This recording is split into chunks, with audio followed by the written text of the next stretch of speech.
یہ اسلام کا وہ دور ہے کہ جب حضور مسجد نبوی سے باہر نکلتے ہیں تو آگے حضرت عمر و ابو بکر رضی اللہ تعالی عنہما کھڑے ہیں. چہرے کے اوپر عجیب اداسی ہے. کہا عمر ابو بکر اس وقت کیوں کھڑے ہو؟ عرض کی حضور بھوک نے گھر میں ٹکنے نہیں دیا.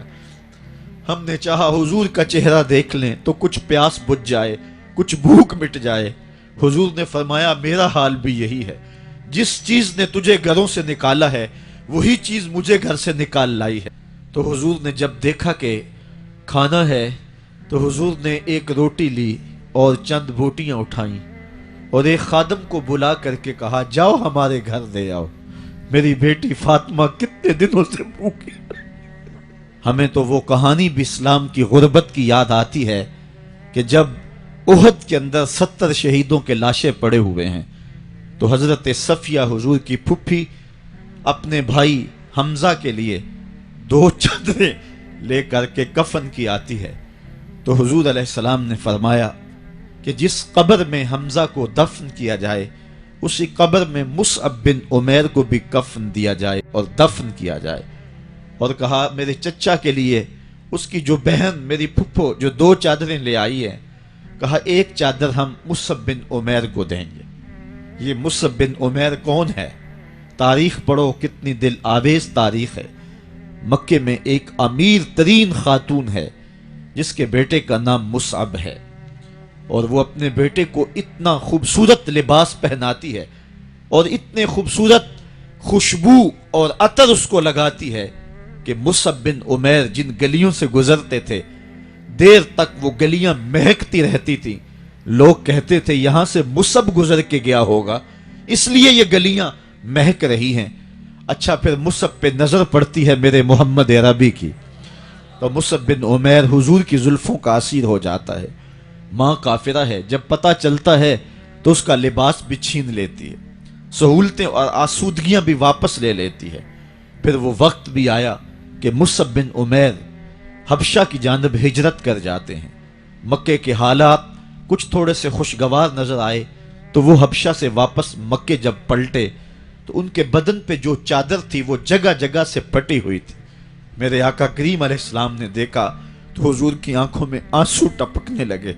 کہا یہ وہی مصعب ہے جو اتنا خوش پوش نوجوان تھا کہ میں نے پورے مکے میں اس سے خوبصورت لباس پہننے والا کوئی دوسرا شخص نہیں دیکھا، اور آج میرے مصعب کو پہننے کے لیے جو چادر میسر ہے وہ بھی جگہ جگہ سے پھٹی ہوئی ہے. یہ اسلام کی غربت کی کہانی ہے. اور آج احد میں یہی مصعب بن عمیر شہید ہو جاتے ہیں اور ان کے لیے کفن بھی دستیاب نہیں ہے. حضور نے کہا جو میرے چچا کے لیے 2 چادریں لائی ہیں ان میں سے ایک کا کفن مصعب کو دے دو نا، اور دوسری چادر سے کفن میرے چچا کو دے دیا جائے. اچھا حضرت مصعب کے لیے بڑی چادر رکھ دی گئی اور حضرت امیر حمزہ کے لیے جو چادر تھی وہ چھوٹی تھی. اگر سر ڈھانپتے تھے تو پاؤں ننگے ہو جاتے، اگر پاؤں ڈھانپتے تھے تو سر ننگا ہو جاتا. حضور نے فرمایا میرے چچا کا سر ڈھانپ دو اور پاؤں کے اوپر اذخر نامی گھاس ڈال دو.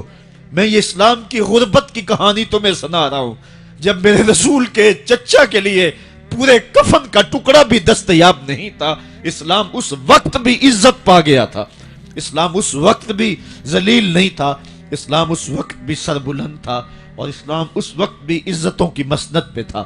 یہ اسلام کا وہ دور ہے کہ جب حضور مسجد نبوی سے باہر نکلتے ہیں تو آگے حضرت عمر و ابو بکر رضی اللہ تعالی عنہما کھڑے ہیں.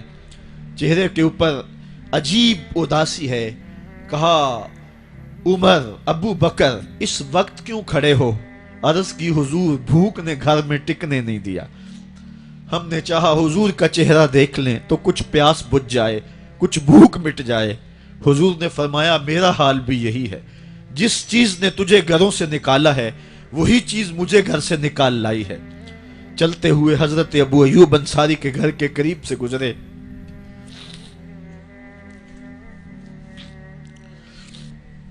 حضور کی خوشبو پا کے وہ باہر آ گئے. عرض کی بندہ نواز آج میرے مہمان نہیں بنتے؟ حضور نے کہا تمہاری مرضی. گھر لے گئے، چٹائی بچھائی، حضور کو بٹھایا، گھر والوں کو بکری کا بچہ ذبح کر کے دیا، کہا جلدی جلدی کھانا تیار کرو، میرے آقا کو بھوک لگی ہوگی۔ یہ کہہ کے واپس آئے، حضور کے پاس بیٹھے، نظر چہرے پہ پڑی تو گھبرا گئے۔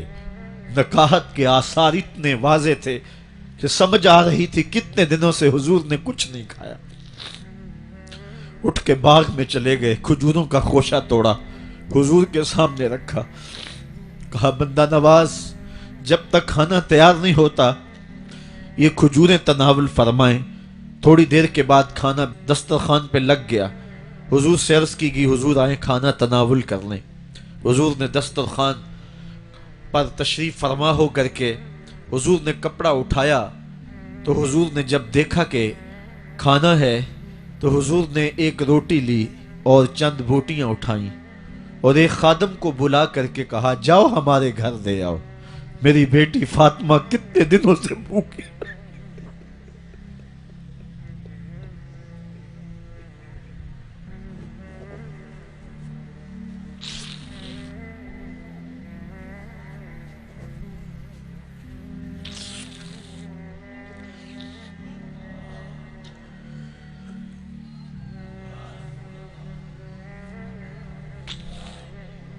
کہا جاؤ ہمارے گھر دے آؤ، میری فاطمہ کتنے دنوں سے بھوکی بیٹھی ہوئی ہے۔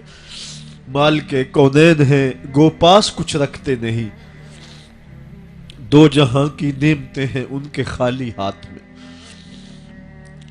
آپ کو پتا ہوگا کہ جب میرے رسول کا انتقال ہوا ہے، حضور کا وصال ہوا ہے، تو حضور کی ایک زرہ ایک یہودی کے گھر میں گروی رکھی ہوئی تھی، حضور نے زرہ رکھ کر کے اس سے قرض لیا ہوا تھا۔ یہ اسلام کی غربت کی کہانی ہے، اور پھر اللہ نے اسلام کو امارت کے رنگ بھی دیے۔ آؤ تمہیں کہانی سناؤں، حضرت عدی بن حاتم روایت کرتے ہیں، صحیح بخاری میں روایت ہے۔ یہ حاتم تائی کے بیٹے ہیں، کہتے ہیں میں حضور کی خدمت میں حاضر ہوا، ایک شخص آیا کہنے لگا حضور غربت نے میرا برا حال کر دیا ہے، اور اس نے شکایت کی غربت کی، پسماندگی کی اور اپنی معاشی بدحالی کی۔ پھر ایک شخص آیا کہنے لگا حضور میرے پاس دولت تو ہے لیکن میں نے جس منزل پہ جانا ہے راستہ پر خطر ہے، تو میرے لیے کیا حکم ہے کہ میں کیسے راستہ طے کروں؟ تو یہ دو لوگوں نے یہ باتیں کی تو حضرت عدی کہتے ہیں کہ حضور نے روئے سخن میری جانب موڑا اور میری جانب مخاطب ہو کے کہا عدی تو نے ہیرا دیکھا ہے؟ عدی کہتے ہیں میں نے عرض کی حضور دیکھا نہیں، سنا ہے، ہیرا یہ شہر ہے عراق کا۔ تو حضور نے فرمایا عدی تو نے ہیرا دیکھا ہے؟ میں نے کہا نہیں حضور دیکھا نہیں، اس کا تذکرہ سنا ہے۔